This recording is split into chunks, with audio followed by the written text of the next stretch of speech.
Welcome friends, আমার একটা নতুন ভিডিও নিয়ে তোমাদের কাছে চলে এসেছি। আজকে আমি দেখাবো একটা আনবক্সিংয়ের ভিডিও। আমি অ্যামাজন থেকে রিসেন্টলি একটা প্ল্যান্ট স্ট্যান্ড পারচেস করেছি, তো সেইটাকেই আনবক্সিং করছি।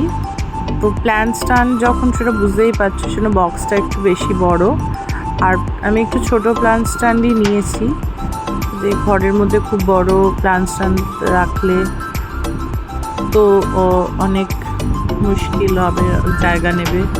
তো এই যে এখন বক্স থেকে বের করছে, সোনিয়া আমাকে হেল্প করছে আনবক্সিং করতে। যেহেতু আমি ভিডিওটা করছি, এটা ছোটোর মধ্যেই মোটামুটি এক 4-5টা টব রাখা যায় এর মধ্যে।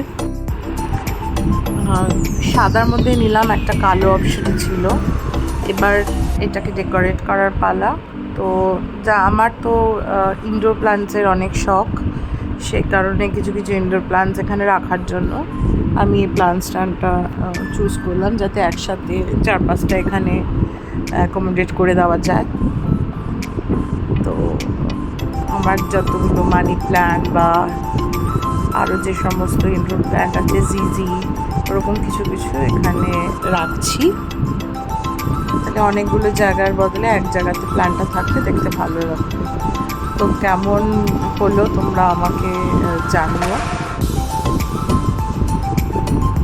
যদি ভালো লেগে থাকে তাহলে অবশ্যই একটা লাইক করো, আর যদি আমার চ্যানেলটা এখনও সাবস্ক্রাইব না করে থাকো তাহলে আমার চ্যানেলটাকে সাবস্ক্রাইব করে আমার পাশে থেকো।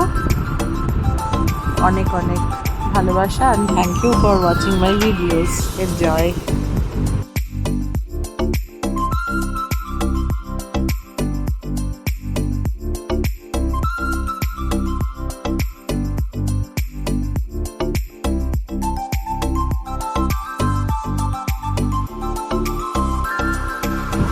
होप आपको ये प्लांट स्टैंड अच्छा लगा होगा। अगर अच्छा लगा होगा तो प्लीज़ लाइक कर दीजिए और कमेंट करके बताइए कैसे है। और मेरे चैनल में अगर अभी तक आपने सब्सक्राइब नहीं किया है तो प्लीज़ सब्सक्राइब कर दीजिए।